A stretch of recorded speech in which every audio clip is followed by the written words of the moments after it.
secara umum merujuk kepada roh atau arwah yang meninggalkan badan setelah kematian. Banyak orang yang percaya bahwa setiap orang yang meninggal akan meninggalkan fisiknya di dunia dan menuju alam lain.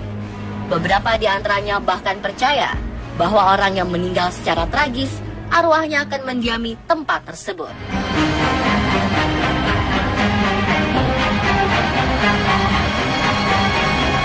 Seperti beberapa kisah yang pernah terjadi di tahun 1990 silam.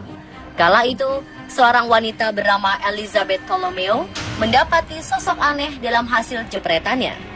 Elizabeth sedang menemani suaminya memancing di Danau Dorothy Dam, kawasan Wisconsin, Amerika Serikat, dan tak ada orang lain selain ia dan suaminya. Namun saat ia sedang memotret, terlihat sosok anak kecil bergaun putih sedang memperhatikan suaminya. Setelah ditelusuri, ternyata tempat tersebut menjadi tempat peristirahatan terakhir atau biasa disebut Star Lake Cemetery. Anak-anak kecil pada zaman dahulu akibat wabah yang mematikan.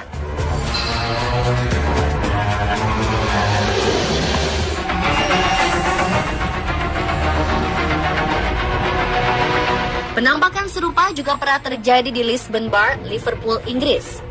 Rachel McCowan tak menyangka foto momen perayaan kesuksesannya di Lisbon Bar, Liverpool, Inggris akan menjadi viral di media karena ada sosok misterius di dalamnya. Awalnya ia tak menyadari ada kejanggalan pada foto tersebut. Namun setelah dilihat lebih jauh, ternyata ada wajah seorang wanita yang sedang tersenyum ke arah kamera.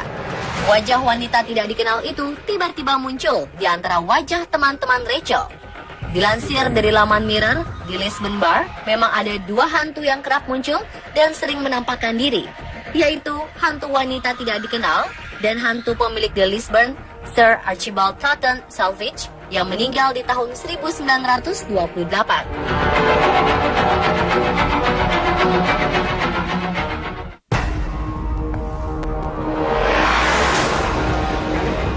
Arwah Jim Morrison juga diyakini pernah menampakkan diri di tempatnya dimakamkan, yaitu Père Lachaise.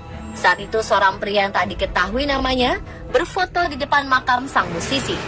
Dalam foto, nampak sosok putih yang diyakini merupakan arwah vokalis yang tenar di tahun 1967 tersebut. Penyebab kematian penyanyi sekaligus pencipta lagu ini masih menjadi teka-teki, sama seperti penampakan di pemakamannya.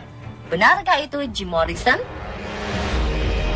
Cerita mengenai fenomena penampakan hantu telah ada sejak lama dan terus menarik perhatian banyak orang.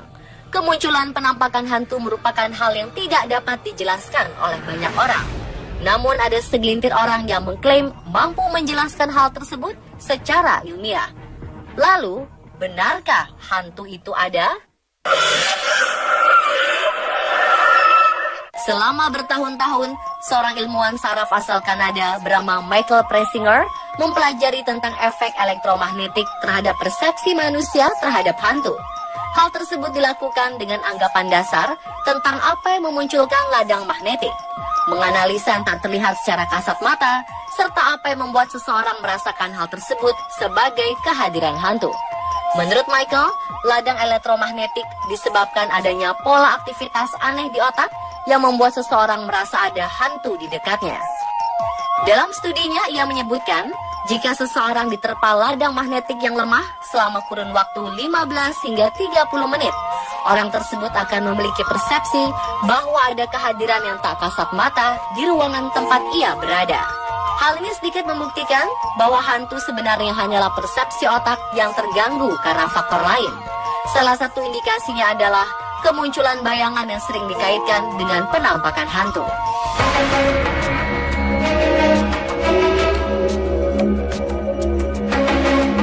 Pernahkah Anda mencoba memainkan jelangkung atau Ouija dan mendapati diri Anda dikontrol oleh makhluk halus ketika menggerakkan boneka atau papannya? Jika iya, berarti Anda telah menjadi korban efek idiomotor.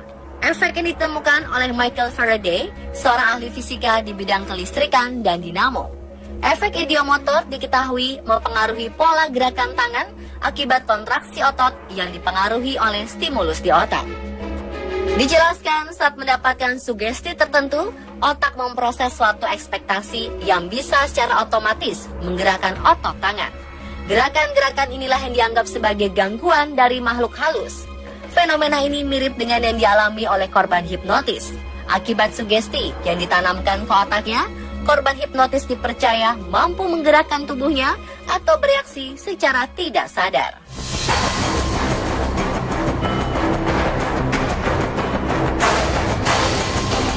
Di tahun 1921, seorang ophthalmologist William Wilmer mempublikasikan penelitiannya di American Journal of Ophthalmology tentang keterkaitan rumah yang dianggap berhantu dengan gas karbon monoksida.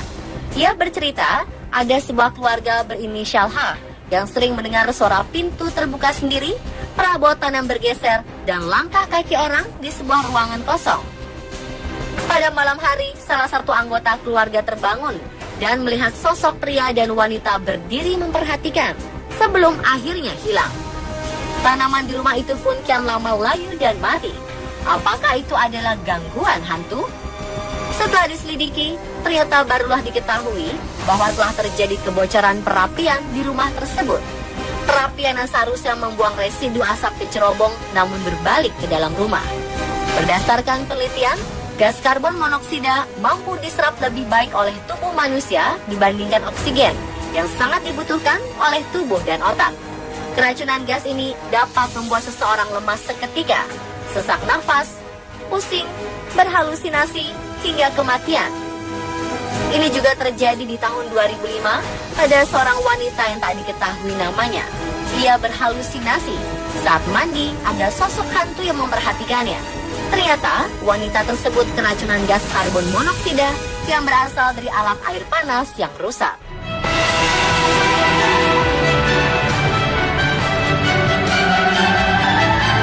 Teori mekanika kuantum pada dasarnya mempelajari struktur terkecil seperti atom yang menyusun tubuh manusia dan dianggap mampu menghasilkan energi.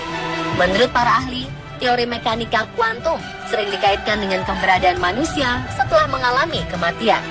Beberapa ahli fisika percaya bila roh dan kesadaran manusia berasal dari aktivitas kuantum atom-atom di otak yang diperkirakan akan tetap ada meskipun manusia telah meninggal.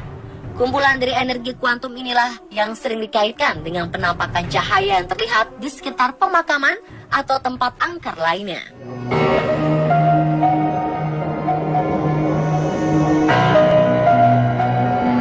Kemunculan hantu itu pun terkadang dikaitkan dengan waktu yang dianggap keramat, seperti pukul 12 malam dan pukul 3 dini hari.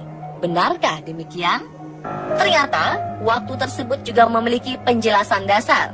Secara ilmiah dapat dijelaskan, malam selalu identik dengan kegelapan dan semua seolah terlihat menjadi bayangan. Selain itu, pukul 12 malam merupakan saat bergantinya hari dan waktu di mana emosi manusia berada pada titik nol. Jadi, kisah misteri pukul 12 malam ini terbentuk karena sugesti menyeramkan dan keadaan emosi yang rendah. Sedangkan pukul 3 dini hari merupakan jam ketika manusia berada di puncak tidurnya, yaitu bermimpi, atau secara psikologis disebut rapid eye movement. Bagi sebagian orang yang memiliki kebiasaan tidur larut malam, otak akan memproses lingkungan yang berbeda. Karena kekuatannya menurun, namun tubuh dipaksakan untuk terus terjaga. Ketika tidur, tubuh dapat merasakan beberapa hal aneh, seperti tidak mampu menggerakkan tangan dan kaki, ketidakmampuan berbicara, tekanan di dada, reaksi panik, halusinasi penglihatan dan suara, serta perasaan. Jadi, sebenarnya kekuatan pikiran sendirilah yang menciptakan hantu tersebut muncul. Pada kesimpulannya, sebuah penelitian di Swiss membuktikan bahwa hantu tidak nyata dan hanyalah ilusi yang diciptakan manusia semata. Dikutip dari laman Daily Mail, Profesor Olaf Blanke yang memimpin tim Ecole Polytechnique Fédérale de Lausanne menjelaskan bahwa ketika manusia sedang merasa takut dan tertekan, maka ada gangguan pada otak yang menciptakan ilusi bayangan, sosok, suara, dan lain-lain.